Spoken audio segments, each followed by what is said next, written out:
Warning, the following episode is going to contain hijinks, phenomenal music, and may make you stop your car on the side of the road. InObscuria.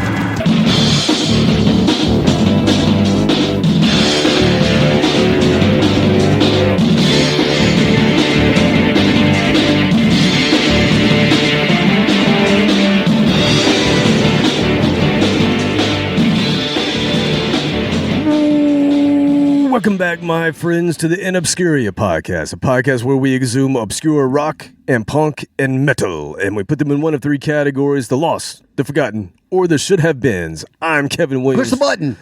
Already? Do it. That's Robert Harrison telling me to push the button. Time's wasting.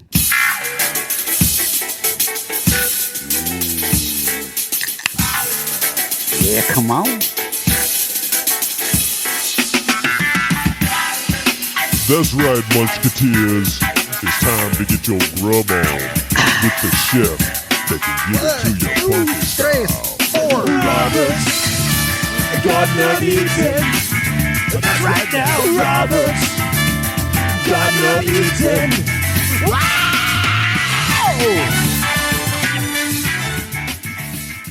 Wow! All right. You ready? I'm ready. Okay. This is, I don't know. I'm just went out on a limb tonight. Had a urge to do something different and had the idea of Cajun enchiladas. Cajun, okay. Yeah. Cajun enchilada. For the second night in a row, I completely destroyed my kitchen. All right. What'd you make last night? Kind of a country chicken enchiladas. I'm on a theme. You're an enchilada cake. Yeah, experimental enchilada. That's my new band name. So this has, it looks like on top of it, it has some peppers and some shrimps. Well, it's called shrimp Creole. See. So it's an enchilada because it is something wrapped in a tortilla, like a burrito. It's fried catfish with jalapeno sauce. Jalapeno. And then shrimp Creole over the top of it for the sauce that makes it an enchilada. It's a lot of good. And I cannot wait to finish this episode so I can go have another one. Well, we can just say we're done. Yeah, we're done. See ya. Later. Later. Or we can take a break. I'll go get one in the middle of the show. Wow. That's tasty, man. This is a tasty burger. The food porn is strong. Orgy Central at Roberto's house. Yeah, so last night it was chicken and vegetables, like garden vegetables, with gravy over top of the enchilada. So it was gravy sauce, and that was fantastic. And now I've got Cajun enchilada. So I don't know what... You would challenge me a couple of weeks ago to do a Cajun pizza. I did. But I don't do well following directions, so you got Cajun enchiladas instead. And I'm still getting fed, so I don't really give a shit. Exactly. Either way, it works out. Win-win. Yum. This is excellent. I'm going to have another bite. Yeah. And then I'm going to see... I'm going to send you home with leftovers, don't worry. James D.O.G. thinks about it. He's waiting and he's drooling on our Ouija rug. All right, buddy. He won't eat it. He hates everything. He likes it. Ronnie James D.O.G. That's one lucky dog right there.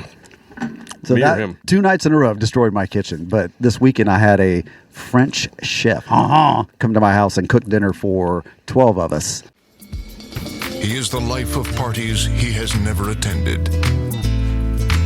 If he were to punch you in the face, you would have to fight off the strong urge to thank him. Sharks have a week dedicated to him. He is the most interesting man in the world. And it was like another party. It was dinner party. So it was a 6-course meal prepared by a professional French chef and just amazing. Really Did you pull him to the side and say, hey, if you'd like, I can tell you some of my culinary treasures. Yeah. Come back after this and let me teach you Let me teach you some new things. I'll give you some notes. Here are my notes on your meal and what you can also do. You didn't ask, but I'm going to give you some advice. Yeah, exactly. French people love that. From Americans especially. Chefs especially love that. In general, but yeah, especially French chefs. I don't want to talk to you no more, you empty-headed animal food trough whopper. I fart in your general direction. Your mother was a hamster and your father smelt of elderberries. Now go away or I shall taunt you a second time. I'm not really a chef, but let me just give you some advice. I got hungry today, so I kind of feel like I'm a chef. See how dirty my kitchen is? I must be good. Yes, exactly. Oh, man, that was really, really good. Yeah, keep on this path. Oh, you just need the whole enchilada family. I am thawing out mentally. I can't wait for Swedish enchiladas. We had our first day of spring today. Oh, you know what? Meatballs inside with done. With done. What is the lingonberry or what's it's sauce. Yes, it's a sauce gravy. They do gravy. Yeah, it's a gravy sauce with meatballs inside. Done. Sounds great. I'll be right back. My kitchen's already trashed, so it might as well do it now. All right, so is that what you have for the people? You've got you had a party a dinner party. Yeah, it was a dinner party. What kind of Frenchy food did you have? We had all kinds of stuff that I don't remember, but then we had some red snapper for the main course and pork tenderloin and a tart for dessert. It was a tart. I mean, I had the tart. You are a sexist pig. Dun, dun. Hey, I'm here all night. It's good. Yeah, I don't remember. The early courses were like vegetables and salad and stuff like that. Like whatever. Yeah, boring. The heavy, creamy French stuff is what's really good. Nice. Yeah, so we did that, and then all day yesterday and today I've been making a community garden. You ever made one? Nope. Neither have I. So I'm figuring this out. Nope. Yeah. But I might be messing up your bathroom later. Oh, great. Thank you. You're gonna put some organic mulch all over my bathroom. Exactly. Compost. Exactly. You can use that later. Yeah. Pepper's going to get to you one way or the other. Yum, man. This is a later thing. It doesn't instantly happen. Yeah. When is the garden? Is this like for a show? You did something last year. You got some kind of show or something. Oh, right? no. That was my house was on the garden tour. Right. The local garden club or whatever. No, this is a community garden we're building on the church property. So it's behind the house, behind the firehouse, and it's for the neighborhood. And before I even announced it, we had 24 spaces reserved by people in the neighborhood. So they're obviously excited about it. So now I have to do it. And so we had to cut the dirt, grade it level, bring in retaining walls, and let the bitching and moaning begin, because anytime you try to do something with 24 people, you know what happens. Everybody agrees with you and follows your orders. We already had one lady from the neighborhood pull up there's a bulldozer running around, and a small bulldozer, say a bobcat for people that know what that is. It's a bobcat. Yes. So we were running around, spreading dirt, and she pulls up. Oh, you're using pressure treated timbers for the retaining wall? Yeah, that's not good for a garden. I'm like, just get out. Your name is off the list. You know already. what's not good for a garden? Yeah, you. Now get out. Get your scrawny ass out of here. Because it's my garden, technically. Even though it's a community garden, I own it. And so I'm the benevolent dictator. Mm-hmm. And we've already had a couple of instances like that where people are like, oh, are you going to spray or anything? You just made the list. And you're on the list. You're out. None of that. So we're going to get along and grow some vegetables and have fun. And the people that are just the perpetual whiners and complainers, crossing them off the list. Yeah. Hey, we got a space opened up for anybody else that wants it. Well, after you make the list, go listen to Pot of Thunder, Cobras and Fire, Growing Up Rock, Slamfest Podcast, Decibel Geek, A to Z Radio, Metal Up Your Podcast, The Hustle, Disciples of the Watch, Podcast Rock City, Sean Geek and Fast Fret Podcast, State of Amorica, Rock Strikes 10, Potter Than Hell, Shout It Out Loudcast, The Kiss Room, Ages of Rock, Retro Zest Podcast, and Don't forget about Monty.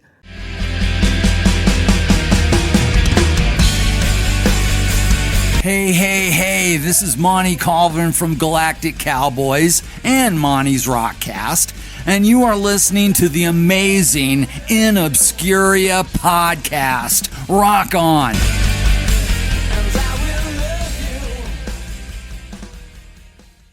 Monty's Rockcast. Come visit us inobscuria.com. Like us, share us, Facebook, X, Instagram. All right. Anything else for the people? Sorry. That works. That snuck out. That was just for you, people. Inhaling enchiladas before we go and record. And before we go any further, we must also mention that we're going to be... Where? Someplace in April. Come join us. Where? Where should we join you? The tropical beaches of... Do you love it loud? Yes. Come to Rockin' Pod Weekend in Nashville. Rock convention featuring panels, interviews, podcasts, signing sessions, vinyl, pop culture collectibles, and more. Over 30 celebrity guests, members of LA Guns, Accept, Kicks, and more. Live concerts, Nashville Rockin' Fest Thursday, Rare Hair on Friday, Tuck Smith and the Restless Hearts Saturday, Punchlines and Backlines All-Star Comedy Show on Sunday. Full details at rockinpod.com.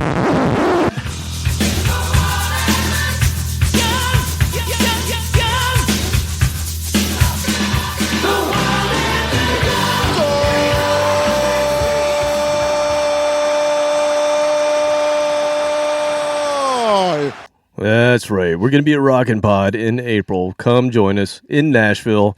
We will be the ones with the big banner that says InObscuria. That's how you'll find us. What was the name of the podcast?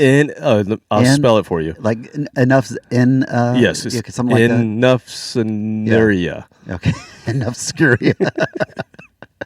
It's a beautiful banner. It's huge, it's big, it's beautiful, wonderful. It's quite a large banner, maybe. We will have a second banner because we are playing the game. If you don't know what that is, well, you got to go research and figure it out and then come to Nashville and play the game with us. We're getting so popular, we have to get a bigger banner. Actually, it's the same size banner. It's just... more? Has different... Is it one more? Different. It's one more. Okay. It is one more. And it's black. Yes. Exactly. Okay. I'm happy with that. All right. Well, good. So, Robert, a couple of weeks ago, we played a cover of a Cars song by a band we have celebrated in the past with a two-parter, a should-have-been huge episode. That band... Triumph. Well, we have done that. No.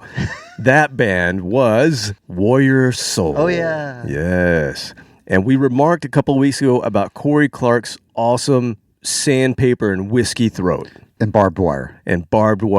And unfortunately, how it's kind of gone past the point of shredded by this time. But earlier in his career, that voice was unique and just grit, just pure grit and gruff. So who's grittier, him or Dickie Barrett? Oh, I wonder what Dickie Barrett sounds like now, actually. I think the Bosstones put out something a couple of years ago, but I was going to say, I heard something recent, meaning in the past year. It was a studio album, so obviously that was his best, but hearing him live... I wonder if he can still do it. Yeah, he has a very unique, growly, gritty voice, too, and that's what I started thinking about, and I started thinking about all the amazing singers like Dickie Barrett and Corey Clark who have this weird, unique style of singing that some may call screaming, but it's not really screaming. There's a whole different thing that's screaming. It's just this gnarly, gritty thing, and so I thought, well, why don't we just do a little episode about maybe singers that do that really well? So this is episode 272, Gargling Nails, Gravel, Grit, and Glory. Just Brian Johnson from start to finish. Well, let's talk about that. So there's singers across rock and punk and metal, which is great because that's exactly what we cover. What a coincidence. It's on the banner. Wow. So the stars are aligned. You couldn't get a more perfect subject matter for tonight. So there are too many bands to mention with singers that do this kind of thing, but a lot of those bands don't do it that well. There are a lot of bands who don't do the screamy thing very well. A lot of them sound very similar to each other. There's a fine line between emoting and being tough and raw and constipation. What the hell did you just say?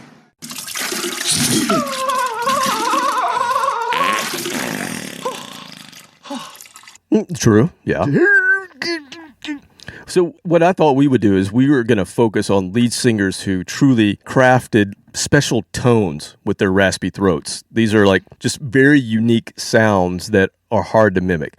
I'm not talking about all the bands that are out there that kind of do the same thing and you can't really tell who's who. But these are like unique pipes. The Who? Well, the Who, we could throw that in there for sure. But let's talk about these types of bands. And I think before we do that, though, we do need to get the blessing from our Ministry of Diabolica.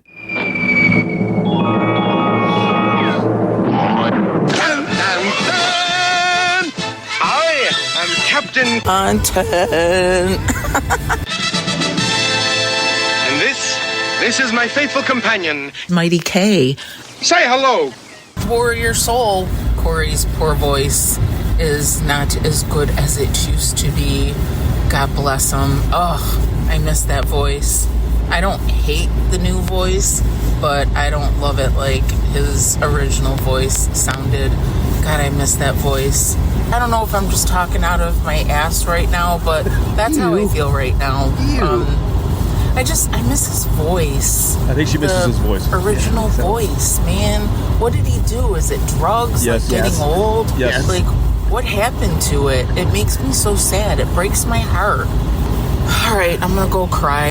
I don't need this motherfucking blue one. Ah! Also, Kevin, he kind of like skadoodles, does the do-do-do-do-do-do-do-do. You know what I mean? You know what I mean. No. Robert, did you make the loop? Oh my God. Robert's homemade lube. What? Nut juice. Oh my God, I'm gonna crash. Good Lord. She was coherent there for a minute. Did she actually get to work? I know she's on her way. I don't think she actually makes it to work. I don't know. She was coherent, and then we just lost her. She's not talking out of her ass. It would have been a lot more muffled. Maybe that's what all that sound was in the background noise. Her pants moved.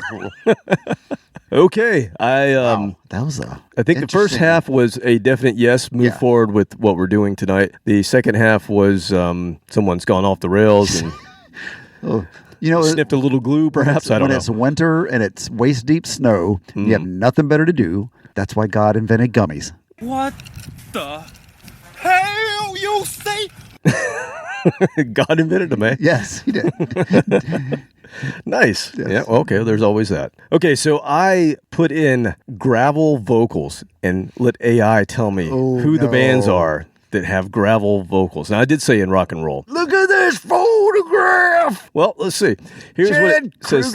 The most frequently cited singers with gravel vocals are Rod Stewart, sure, Robert Plant. What? Sometimes. Rod Stewart? What the hell you say? You don't think Rod Stewart has gravel vocals? He's got a lot of rasp in his voice. Yes, sir. I'm thinking the first couple of songs I thought were like his ballads. When he gets more up tempo, yeah. Sorry, go ahead. He definitely. Robert Plant when he wants, not all the time. Yeah. Janis Joplin, absolutely all the time. Axl Rose, again when he wants to do it. Yeah, he can turn it off. He doesn't do it all the time. Kurt Cobain, yeah, when he wants to. Yeah, not always. Little Richard, yeah, I think. Woo! I guess he did. Could he growl and woo at the same time? And the last one is an absolute unique gravel voice that I never quite got the taste for, but a lot of people love him. Tom Waits. Oh no. People love that guy. I'm like, what? I don't get it at all. No, my garage door opener sounds more melodic than that guy. It's not the voice as much as it is. I just don't like his music. That's it doesn't do anything to me. Send your hate mail to Kevin Williams. Exactly, but I do love a distinctive, raspy, textured vocal that has that raw, powerful element that adds the special sauce to a lot of these bands. Sauce, much like what you just gave to me on Enchilada. God, that was so good. My immediate thoughts, I go back to when I first got hooked on rock and punk and metal, because a lot of the early bands that I was really into had this raspy voice, and I never really thought about it. But I remember my sister early on, this wasn't my album, but she bought Bonnie Tyler when Total Eclipse of the Heart was huge. Oh my God, and I was like, man, her vocals are amazing. Top gravelly voices, yes. And for a woman, that's not being like Janis Joplin was being dirty and bluesy and Bonnie Tyler was a pop singer. Yeah, she's a pop singer. It was kind of out of place, but it worked for a couple of songs. It worked really well. Henry Rollins. So one of the first bands I ever got into was Black Flag, and I got into Black Flag with Henry on vocals. I disagree. You know why? Because you're a liar. But the man has an amazing gravel voice when he wants it. Ian MacKaye of Minor Threat, that's another one, and Fugazi, both of those bands. Ian had a great gravelly punk voice as well. And then I remember early on being scared of this woman, even though she was a tiny little thing. Those are the worst. I was scared of her. Wendy O. Williams. I saw her in a movie called Reform School Girls. I thought she was tall. No. She's tiny? No, she was tiny. Well, but she was tough as nails. The person I was most scared of was that little ballerina I dated.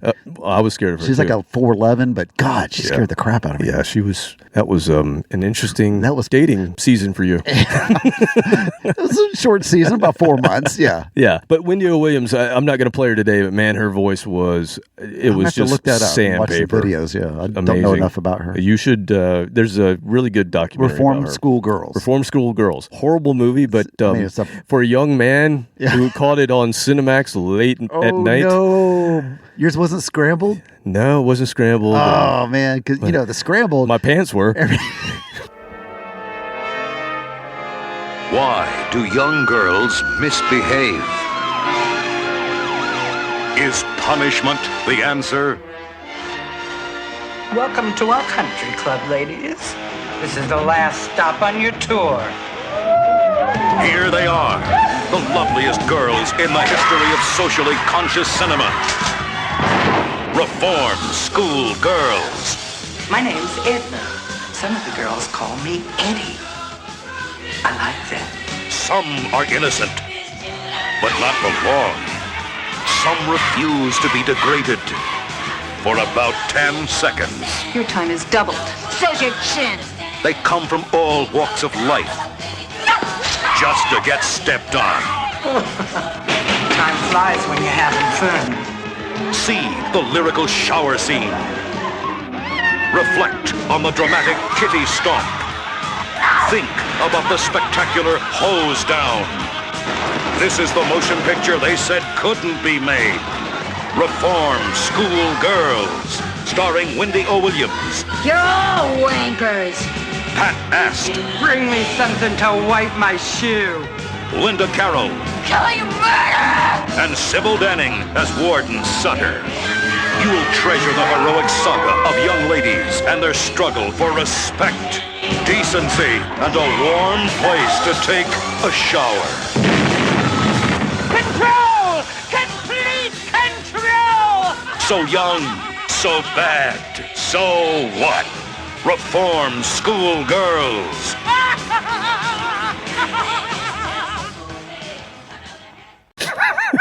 Your hormones in your pants, you were scrambled. All right, back to those gravelly voices. D. Snyder, he had a very unique growl. Yeah. Kevin Dubrow, so the first 45s I ever bought was quiet, right? Kevin Dubrow had an amazing growly, I don't know, he was very unique. Nobody sounded like Kevin Dubrow. And you mentioned it earlier, Joe Elliott. I think Joe Elliott had an amazing scratchy Brian voice. Johnson. Brian Johnson would be next. But Joe Elliott. No, you disagree? No, I'm just, no. I thought you said Joe Elliott earlier. No, I said Brian Johnson. But when you said Joe Elliott, I had to stop. Same thing. I'm thinking through some of the songs. Yeah, I guess so. Baby, I'm not. Not, he's on the lighter end. Yeah, I guess so. He's probably there's a range there, but he's on the lighter end. I mean, Steven Tyler. I mean, nobody sounds like that guy. Yeah, he's got a good crazy, scratchy voice, crazy vocals, and of course, Cinderella's Tom Kiefer. Oh God, nobody sounds like that guy unless you're a band called Britney Fox. And then you sound just like him. Then there was Rat off to the side of that. Yeah, I guess you could say Rat. Sure, absolutely. How about Blackie Lawless? Oh, God. Throw some meat at that dude. I mean, the recordings that we heard live were amazing. That's right. We got to hear really good recordings live and see him. Yeah. He was right there while we listened to the recordings. His gravelly throat was, I mean, it was on point that night. The band was also listening to the recordings. But and, of course, the king of the gravel gruff vocals, Mr. Lemmy. Oh, nobody sounded like that guy. That? Jeez. All right, so that's what we're going to do. I don't think his was an act. Like, we mentioned a lot of... I don't think any of these, but they could turn them off and on. Blackie was. Yeah, but with...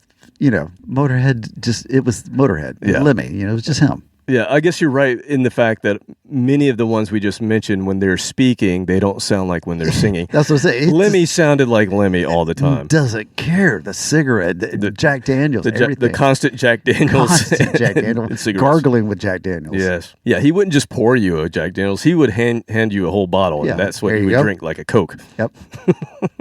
So any that I forgot that you can think of? You hit pretty much a lot of them. The gambit, yes. Yeah, there's a lot of them, and it spans rock and punk and metal, and that's what we're going to do today. We're just going to play some of the ones that I thought of. We'll do this again if folks like this, and we'll pick some from Captain Content This next. is the episode 60 grit. Yeah, exactly. Nice. All right, so the first one is one of the first heavy metal tapes that I ever owned from a band that has had 4 unique throaty screamers over their 45-year history. I'm talking about Metal Church. Don't know much about them. They're on the banner here. Yeah. We've played them before, but I know they were influential and all that good stuff, and I think I've only heard them when you've played them. Well, we're going to hear them again. All right. Okay, so in 1986, I was, a little skateboard skate rat, and I saw a full-page ad for this band in Thrasher magazine, and it looked like things that I was into. It looked like a horror movie poster, but it was an album cover, and I noticed that they were on the same label as a band who I had just gotten into, that being Metallica. And so that alone, I saw the same label logo at the bottom of the ad, and I was like, the font. The font got you? It was the logo. Yep. Yeah. It was like, I knew it. Yeah, the logo for Metal Church, as well as the logo for the record company, and I recognized, Metallica's on that one. The kerning on that is fantastic. There go my pants again. Wow. So I'm going to play the first song from the first album that I ever bought by them. And I still remember putting this on the old boombox. We would go out to somebody's house in their driveway, or if we found some other place to skate, like a pool or something like that, we'd put the boombox out, put the tapes in, hit play, and we'd start falling.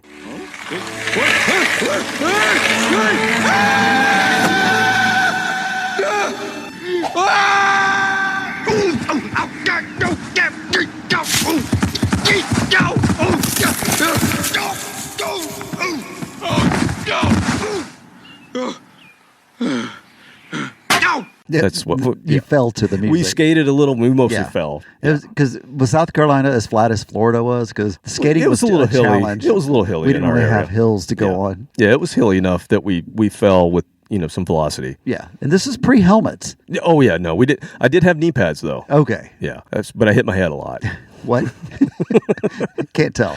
So that's what we're going to do. We're going to listen to the first song, like I said, that I ever heard by this band, and it still takes me back to skateboarding and falling and hurting myself. But the tone of David Wayne's vocal is unlike anything that I had ever heard at that time, even though I mentioned some of the other bands that I was already into. It didn't sound like Hetfield. It didn't sound like anybody else that I had heard, and I don't think anyone's ever matched this guy's voice, even though they've had 3 other singers. I don't think anyone's ever done his vocals the same way. It was just very unique to this dude. What's interesting is he didn't stay in Metal Church very long. So another guy came in after this album that I'm about to play in 1988 and replaced him. The guy that replaced him's band called up David Wayne, and said, hey, we need a singer. So basically the bands just swapped singers. I mean, you can do that. That's legal. So Mike Howe goes to Metal Church, and they go, hey, Mike left. Their band was called Heretic. Hey, Mike left. Can you join Heretic? And he said, I'll join, but you're going to rename that band. And they did. To Metal Church. Taken. Well, Metal Church was already taken, but they called him the Reverend. So he's like, I'm the Reverend, so I'm going to keep that name. And so they called it the Synagogue Church, or the Metal Synagogue, was it? What the hell did you just say? No, they became Reverend. Just Reverend, okay. Yeah. I thought they were going to have another name related to church or something, but yeah, just Reverend. So coming from Metal Church, they became Reverend, and he was in that band for a long time. Later on, he had a band called Wayne, whose font looked just like Metal Church's, and he named his album Metal Church. Oh, that's the pettiness that I kind of enjoy sometimes. And he was in and out of Metal Church, I think, one more time, but it didn't stick again. Yeah. But he passed away in 2005 due to complications from a car wreck. But again, this guy had just the most unique pipes I think I've ever heard. So here, Metal Church with the song Ton of Bricks from 1986.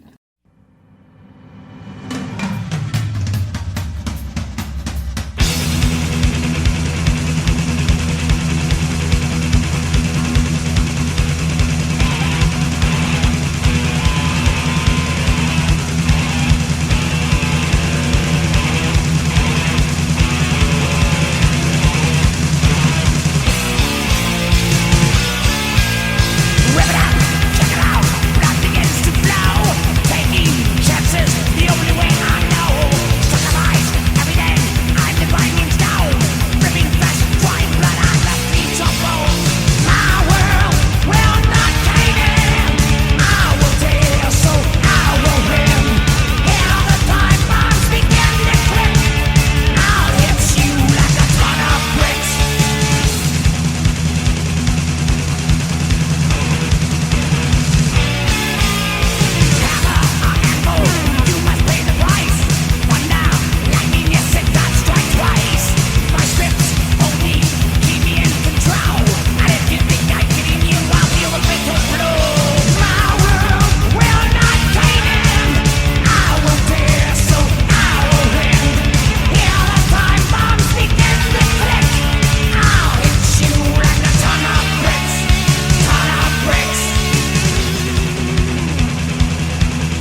nightmare fuel. Man, it takes me back. 16 years old and hearing that, like, oh shit, what the hell is that? I loved it. I wasn't even 16. I was like 14 years old. God, yeah. I didn't get introduced to that till much later, like 4 years after that. So I had a little more time to be ready for that. At 14 years old, and where I was musically, that would have been like, what in the hell demon spawn is that? Yeah, I loved it. Absolutely loved it, because I was discovering all of those great 80s horror movies, those horrible special effects and just blood and gore, and this went right along with it, as well as the skateboarding and the imagery of all that stuff. That explains a lot. Oh, yeah, it does.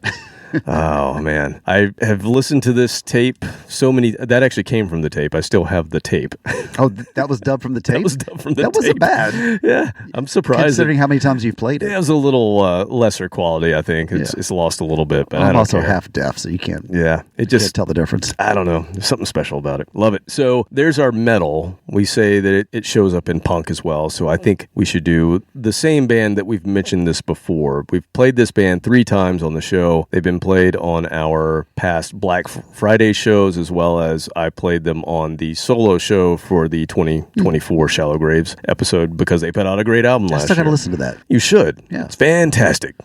I don't know. I didn't listen to it. But this band is a classic punk band from Gainesville, Florida. They're called Hot Water Music. And every time I play Hot Water Music, I go, man, those 2 dudes, there's 2 singers in the band, and both of them, they must wake up, pour a whiskey, put some nails in there, swish it around, and just gurgle it down. Because their voices are shredded, and they do harmony singing, and it sounds impressive. Shredded harmonies. Shredded harmonies. They were formed in 1994. Chuck Reagan and Chris Wallard are the 2 guys. They share lead vocals and guitar. And they could have fronted their own bands, but they got together and did this thing together. And it's just the most amazing mix of gravel voices you've ever heard. I'll say that the bass player in this band, Jason Black, is one of my favorite punk rock bass players as well. His bass playing is amazing. 10 full lengths from this band since 1997, and I thought might as well go all the way back to the beginning. So we're going to go to the very first album from Hot Water Music, just to show you where they started with their gravel. You should hear them now. Oh, I can imagine. But these are the early days of their gravelly, throaty vocals. Here's a song called Trademark from Fuel for the Hate Game.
warm-up routine before a show is just Drinking. shouting into the void until they're hoarse, and they're like, okay, we're ready. So I actually got to meet them. I saw them do a sound check. Oh, I actually really? got to meet them after the sound check. They came out. They're one of Jeremy Zamora's, our friend, Jeremy. They're one of his favorite bands. And when they came to Atlanta a couple years ago, they had been away for a while, and they reformed and did a tour. And so we made sure we got the tickets for the pre-show thing and got to meet them, meet and greet sort of thing. And they did it before the show. And so we saw the warm-up. And yeah, they were just, having beers and just out there doing their thing. And I'm like, you go see their show, they're so good. But yeah, it's 90 minutes plus of them just destroying their voices.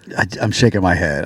I don't know how they do it. My warm-up consisted of, Jack and Coke and a sandwich. That sounds right. That was my typical warm-up for any show. I think that's what all the vocal coaches tell you to do, right? Oh, yeah. And then I did add a little honey. Tried taking voice lessons at one point, and I told her that. She just face-palmed like, oh, God, you idiot. She's like, you're not going to last more than 5 years. No, I didn't. That was all I needed. 5 years, I'm out. And I'm done. But these guys have been doing it for years, over 20 years, and damn good. Love this band, Hot Water Music. I still think we should do a full episode on them at some point. We'll have to get Jay-Z into. That's a good idea. It's been a minute. Yeah. Time for her to get back on here. Absolutely. So we've done some metal, like almost thrash metal. We've done some punk. Let's get into some country. Well, that would be unique, but no, we don't. That's not on the banner. We don't do that. That's not here. So we're going to do a little glam metal. Ooh, a little 80s glam. Well, actually 90s. This came out in 1990. Glammier.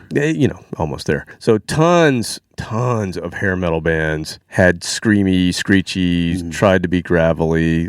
I mentioned Cinderella, Quiet Riot. One of the graveliest. Yeah. I mean, Motley Crue, Vince even had a little bit when he wanted. Yeah, he could turn it off and on. Yeah. You mentioned Rat, Tesla. That was Tom Kiefer. Tom Kiefer was Cinderella. What was Rat? Stephen Piercy. Piercy. Yeah. Sorry, I blanked on that one. Yeah. LA Guns. Great vocals. Wasp, we already mentioned. So, but there were a ton of hair metal bands who kind of all sounded the same. They just didn't have the same unique style that all of those bands I just mentioned had, which is what set them apart and made them A-listers. There was a band that came out in 1990, and we know that's like right on the cusp of coming out just a little too late to do this thing, and they got pigeonholed into this genre, even though they probably shouldn't have been, but they kind of looked the part and they were playing with these bands, and so this is not what I would consider a copycat band. This is a band called Love Hate. You ever heard of this band? No. So a friend of mine in high school heard this band, and she was really good. She was a really good artist, and she had the most amazing jacket that she painted, all the logos and the artwork and everything. So she had like a Dangerous Toys jacket where she painted the whole clown and all that stuff on her jacket. And she came in one day with Love Hate, and I was like, I'm not familiar with them. Tell me more. And she introduced me to this band, and they were really, really good. They just didn't make it too far because of when they came out, unfortunately. So they did tour with Dio. They toured with AC/DC in 1990-91, and it just didn't take off for them for whatever reason. Did you go to the Dio Disciples show with me? No. Okay. I wish. That was Holidio. Yeah. There was a reason why I couldn't make that. Okay. I think Kent was there. It was Kent, and I know we saw Steve and Michael there, so I couldn't remember if you were there. Any show we go to in Atlanta, there's a 50% chance we'll see a member of one of our bands. Yeah, least. That's true. Yeah, he's on tour now. It's not that big of a city. So. Yeah. But anyway, Love Hate were the opening band. So I have actually seen Love Hate. They opened more recently for Dio Disciples for Holidio. And I like this band. I always thought they were good, even though the lead singer's name is Jizzy Pearl. What? That bastard. That's his name. Jizzy Pearl. So everybody just halts right before they say his name. But I have to say this. Yep. Okay, Mr. Jizzy Pearl. Jizzy Pearl. Now he's sung for LA Guns for a while. He's sung for Rat. He's filled in with Quiet Riot, and he's the singer of Quiet Riot now. But he also does Love Hate. Love Hate is his band. So are there any original members of Quiet Riot now? Or is it all just kind of morphed? Original? No. Yeah, so it's Rudy Sarzo's in the band, but he's not an original member. Right, so he's the most original member of the band right now. Yeah. And he was early 80s? He came in, Chuck Wright was the original bass player. In the 70s.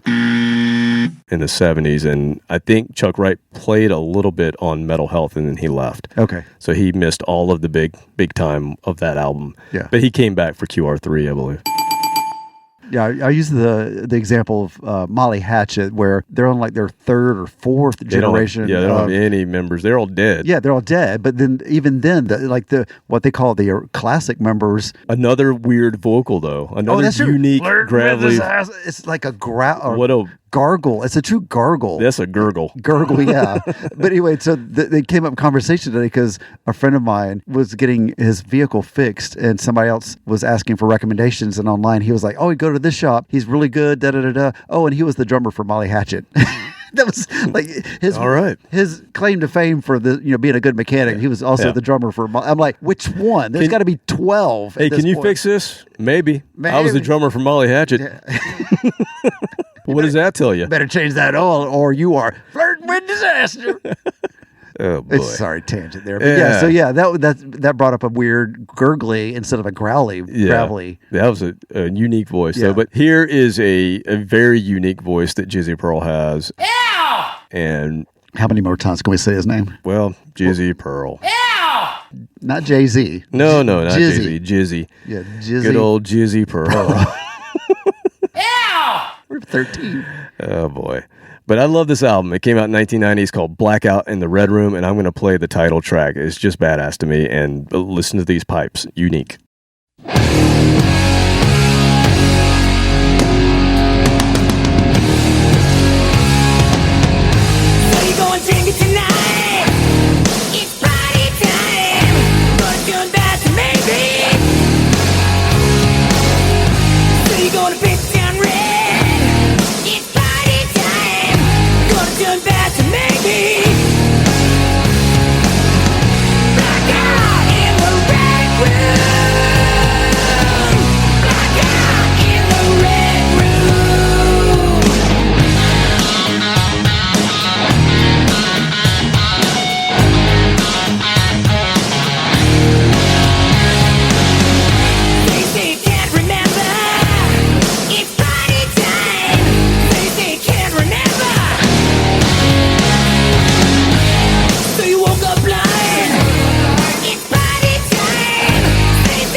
Was the quintessential template for a band. If you were starting out around 89 or 90, that was exactly what everybody was striving for that time. That guitar sound, I mean, that was Quiet Riot guitar sound, which I love that tone. Whatever it is, it had gravel in the guitar and the vocals at the same time. Well, that's why I was thinking they potentially could have moved past, if they hadn't been stuck in this genre, they could have potentially moved past the whole thing and gone into the 90s, because I feel like they're sleazy, but they're just grungy enough that they could have sort of passed for a 90s band. If they could have had some slow, heavy stuff, not really a ballad, but just like really slow, that could have translated into a kind of like Alice sound. in Chains. Yeah, just slow it down and make it heavy.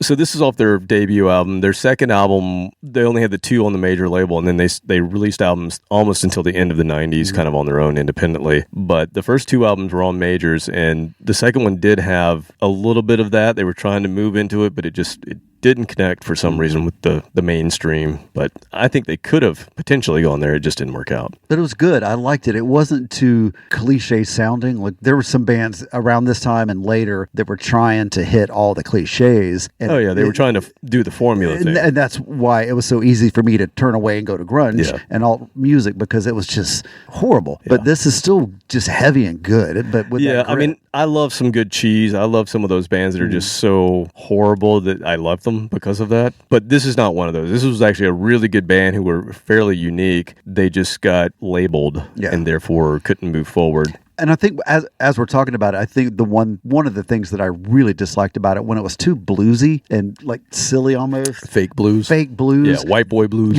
Yeah, this with it gritty and hard. Yeah, I think I like that versus the smoking in the boys' room and all the stupid ass songs after that. All right, so next we're going to do some white boy blues. No, I'm just kidding. We're not. That's a whole nother episode. Stand by. We're going as far away from that as we can. So up next is prog rock. Gravelly prog rock. No. This is a band that we both enjoyed discovering back in episode 241, A Woman Scorned 6. So we're going to hear a female lady. Okay. Do this. Ooh. Yes. And we already mentioned Bonnie Tyler, Wendy O. Williams. And there's some women Janis Joplin, that just have this gravelly voice. I love it. Before we go any further, however, I must ask you to please remove your horned helmet for the Viking national anthem. Dehorning myself. Are you horny, baby? Yeah.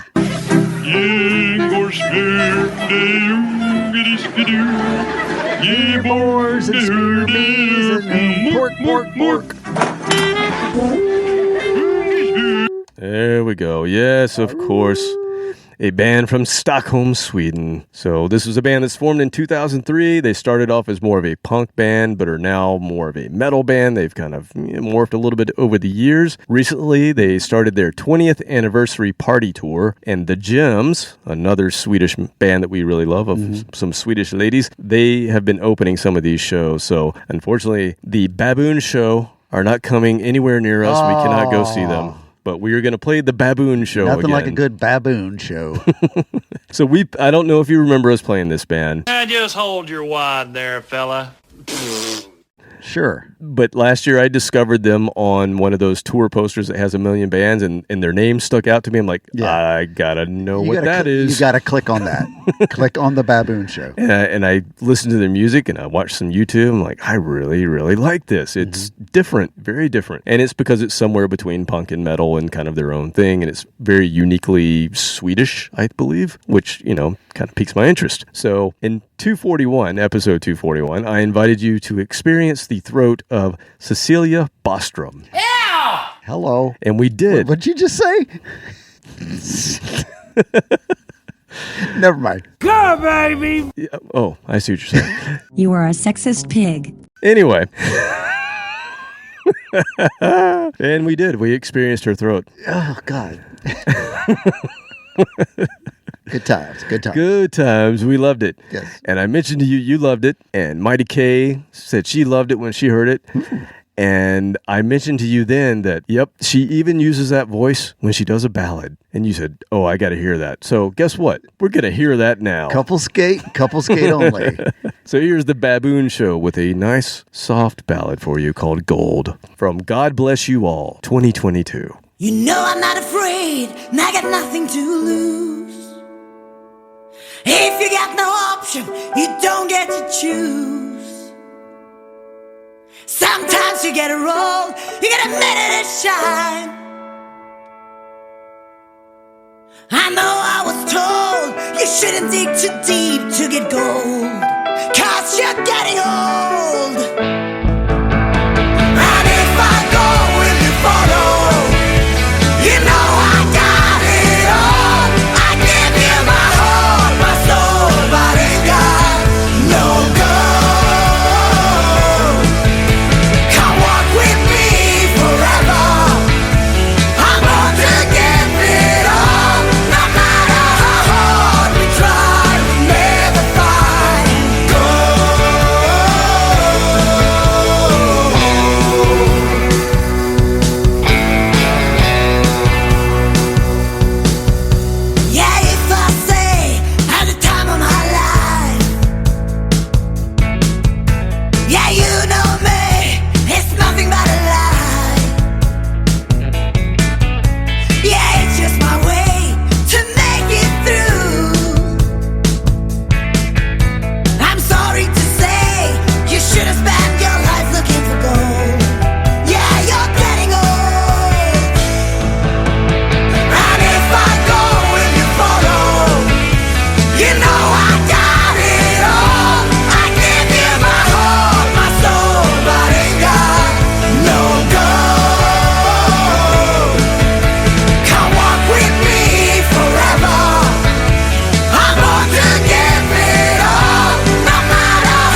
I was clearing my throat out of sympathy. Like it was just an involuntary reaction as she was singing. I found myself going, whatever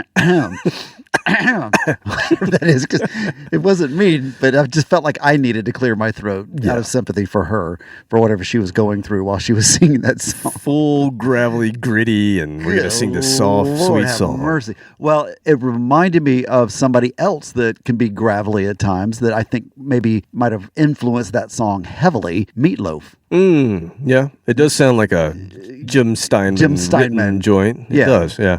So yeah, that all that together, but yeah, that was much. That was much. Well, let's go much more. I mean, you have a drink here. Hang on, just wash that out. Yeah, have a little. Oh, you don't have bourbon. You just shredded. Don't gargle with beer. Woo, that goes right up your nose.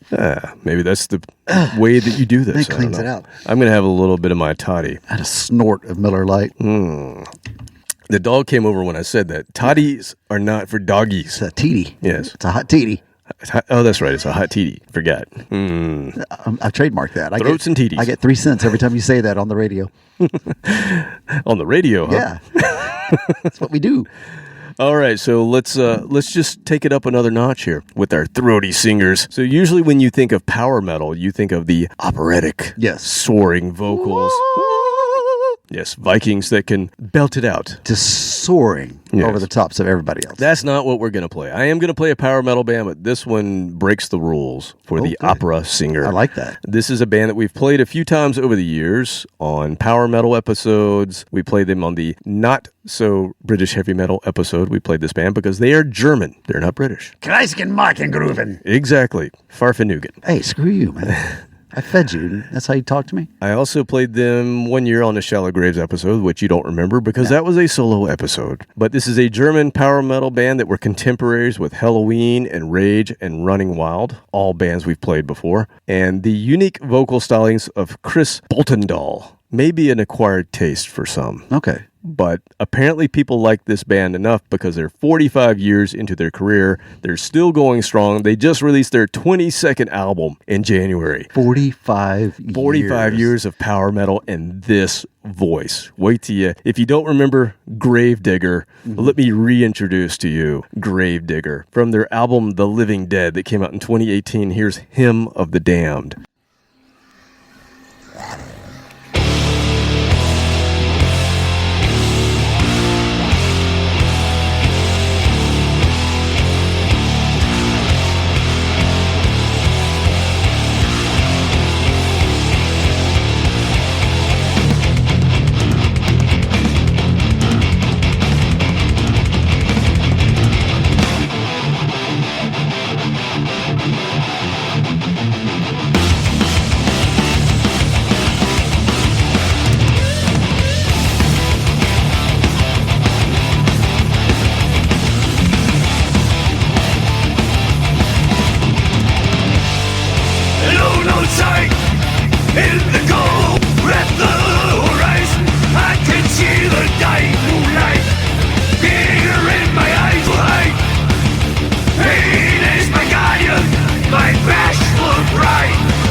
I kind of like the way they layered his voice through the entire song with other vocalists, with the gravelly growl, but the more melodic other singers. He had control over that. It wasn't just, pure gravel. He had some vibrato in the voice, so that lent itself well to power metal. Yeah, they're still power metal, so they still have to have those vocals, that gang vocal thing that makes power metal what it is. Okay, so I don't listen to enough power metal to realize that that's extremely common. I just thought that but particular usually example. it's that gang vocal with a soaring opera voice over top and the high pitch. So this is, but he was able to have a similar voice down the lower register and growl at the same time. Yeah. And so that sets him apart from like a Lemmy. It's pure growl. And there's no other power metal band that sounds like this, though. I like it because it probably doesn't sound like every other. That's power why metal. I like them too, and that's why I have like a ton of their albums. I just think they're so good, but they all sound the same. So let me guess: at these concerts, everybody sings all the lyrics. Mm-hmm. Yeah. Yeah, if you look at YouTube, go look at Wacken, look at Gravedigger live at Wacken, you'll see a party going on. And if you're into the band, that's great. I've been to enough concerts where you get to that next to that one dickhead that has to sing, that can't sing, to their favorite band. You're like, dude, I paid $150 to hear this band and after I'm listening 40 to your years. Dumbass. Shut the fuck up. Yeah. Then I get in a fight. So you've seen it. Yeah, I saw you and Bo Peep. Oh, God. That was something different. Peep. Yeah, that was... That's a story for another day. She was tiny also. See these tiny women? They're trouble. She got you kicked out of that place. Yeah. Like, I thought we were in a place we couldn't get kicked out of. Apparently not. You throw me in a place that you can't get kicked out of. What do? I get kicked out. And then I had to wait outside and it was cold. Who knew you could get kicked out of an S&M bar? What the hell did you just say? And anyway. And I waited for you guys thinking, all right, they got my back. They'll be right behind me. And I turned and looked. Nobody's there. You guys are still inside having a good time. You're like, nah, we're going to leave his ass out in the cold for a while. We'll come get him after a while. We were young men in an S&M bar. What the hell are we going to do? Leave? Yes. Your friend just got kicked out. Solidarity, man. What was funny? I'm here to entertain you. All right. Well, speaking of women...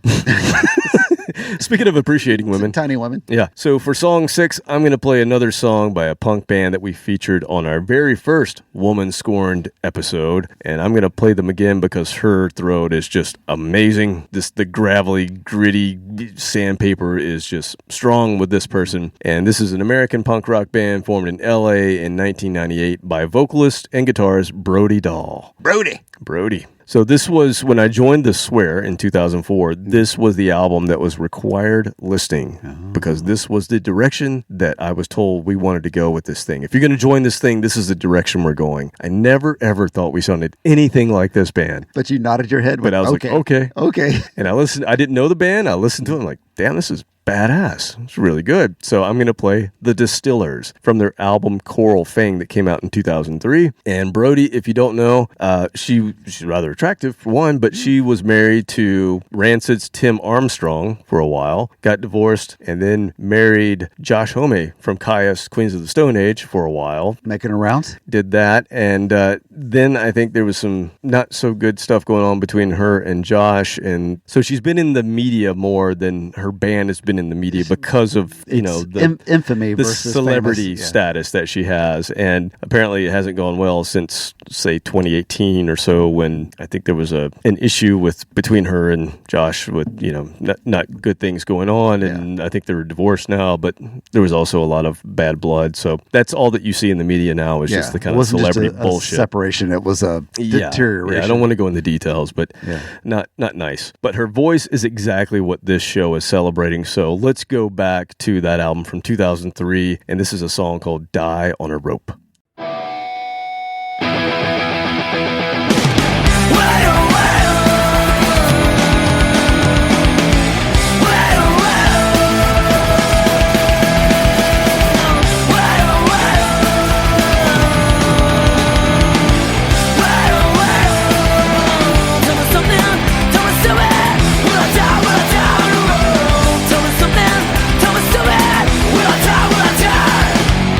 I wish I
Yeah, I really like that, except for the fact that it reminds me of Courtney Hole. Yeah, maybe a little bit. Man, much better, though. wash that on my mouth. Brody's vocals are much better than hers. Okay.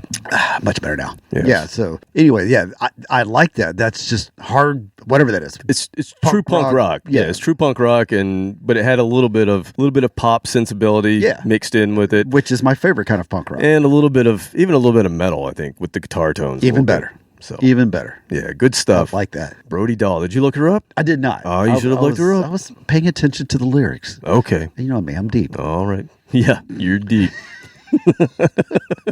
All right, I got one more for you. I got another gravelly throat, and I figured if we can't end with Motorhead, then why not a band who embodies the spirit of Lemmy? And perhaps a band... Did he possess somebody? Because that's awesome. It's possible. How badass what you're about is to that? hear may be Are possible. you possessed? Yes, by Lemmy. Oh my God, seriously. Yeah. This perhaps is a band that we could consider for a shadow in the shadows of Motorhead episode if we were to do one. So maybe we bring them back at some point. But this is a band I discovered thanks to the algorithms of Facebook. Not often does that pay off. No, but it paid off in this case. Paid off in this case. And so some good comes out of it. I saw a video by this band on Facebook called Asomvel, which I think is a really bad name. Ass and Veil? Asom. Oh, Asom. Asomvel. Asomvel. No idea. Yeah, it's I don't know. Awesomeville. And they are a 4-piece hard rock band from the UK, and they're known for volume on stage and their high octane shows. And they look like Motorhead. Oh.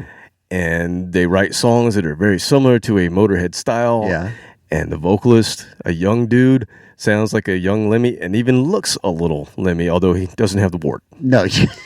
No wart on this guy, but he's actually a good-looking kid. He's just, I don't know that he's a kid, but he's younger than me. Yeah, which is most of the world. Yeah, but these guys are cool. They're legit, too. It's not like they're just a copycat band or they're trying to do this thing. So this band, Asomvel, had a different bass player and singer. They put out their debut in 2010, and then the front man, his name was JJ Winter, he was killed in a car accident. These damn car accidents. Second time tonight. Sucks. People, 10 and 2, people. 10 and 2. Exactly. I mean, it could have been the other guy's fault, you know. But you would think this band was over, and the guitarist Lenny thought this band was over, and then he recruited the lead singer, bass player's nephews, Ralph on vocals and bass, and Stell on guitar, and they continued on their uncle's band. That's cool. Which is pretty damn cool, that because you have two nephews that, yes. you know, that could have done the same thing. I don't know if one of them is into music, but one of them No, could. they both were at a younger age. They both were musical. But think about that. Yeah. If, like, we still had Big Jack, something happened to you, and then they came into the band and we that kept Marine going. actually came up and beat my ass like he was threatening to. And killed you dead. Killed me dead.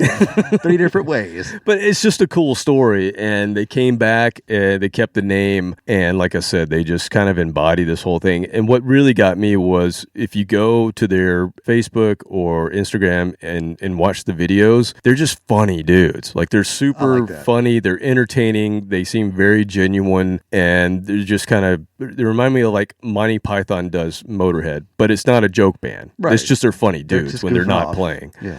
But the music's legit, and it's just very much in the same frame. So I might be introducing you to one of your new favorite bands, Asomvel. I'm going to play the title track from their album that came out last year called Born to Rock and Roll.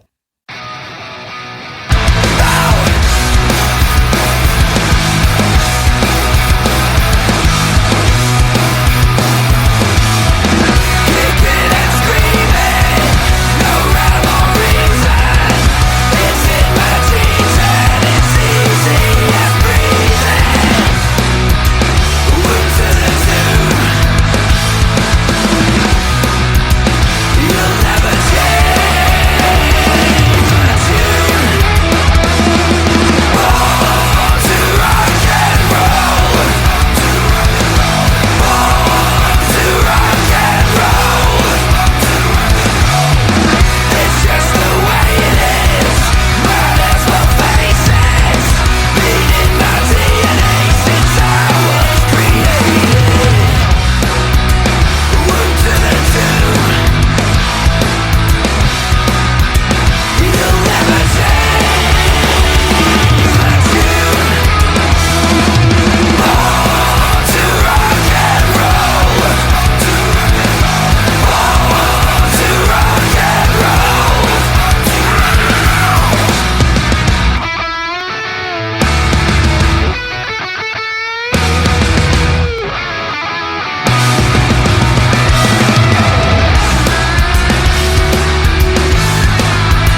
Yes. Thank you very much. Thank you for doing that. Proper kick-ass rock and roll. Proper kick-ass rock and roll. That you need to write the tagline for them. Okay. Do a review. I'll do that. By InObscuria, and we think it's proper kick-ass rock and roll. I think that's right. I love that. I thought you might. Yeah, and it's got the screamy, gravelly thing. It's got kind of when you told me the title of it, I was like, oh, God. But it fit with Motorhead. Their lyrics weren't always the deepest. No. But it was just fun, and who cared? It was just a good time. And that's what this band are. They're fun. They, like I said, they kind of look the part too. So it's like that gritty, kind of blue collar look to them. The keychain thing off your belt loop that goes around the tight your wallet. jeans and the leathers and all the stuff that make them just rock and roll. Black bikers. leather hat. Yeah, just all that's badass. good. The world needs more of that. Frankly. Exactly, I think so too. And they're fun. They're a lot of fun. And like I said, go check them out on socials because you'll just kind of fall in love with them just because of their personalities and just the antics. This will go well in the workshop with my brand new PA system. And have you hooked that up yet? Kicks ass, yeah. Yeah. What was your first thing you played? I'm looking at you like, really? You think I can remember what I played? I thought you would christen it with 5 or 6 days typo ago. negative or something. I didn't know. No, it was something.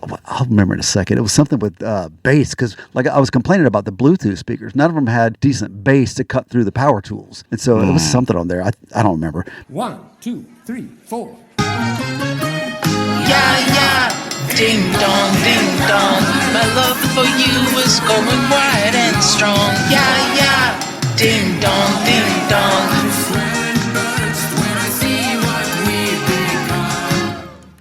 Bass. How low can you go? Death roll. What a brother no. I'm gonna go get me another Cajun enchilada. All right, I gotta put on some weight because today was the annual first day of spring, last day of winter, where I go outside in just a t-shirt. Mm-hmm. And everybody gets used to seeing me over the wintertime in like 3 or 4 layers of clothes. And so we were out working on this community garden, and my neighbors were walking by and coming over to see the progress. Two different people saw me like, hey man, did you lose some weight? I'm like, fuck you. I've been the same size for 15 years now, maybe 12 years. I mean, I was slightly bigger by 10 pounds. Fuck you, I have a tapeworm. I'm like, God, every year I got to go through this. Heaven forbid I wear shorts. Then people call it like, they have an intervention. Like Robert's anorexic. I'm like, I'm just skinny. I've always been skinny. I was skinny before, wintertime. Right. I'm the same size. But because I'm not wearing a sweater, flannel, and a jacket, they think that I'm sick and I'm dying or something like that. They thought you'd bulked up over the winter. Yeah, and like I said, I've got to do this for the next 2 weeks. Then people get used to seeing me again, and they don't say anything until next year. And the same damn people every time. So yeah, I'm going to go put on some weight just to shut everybody up. All right, well, you go eat, and I guess what we'll do here is we'll just say later.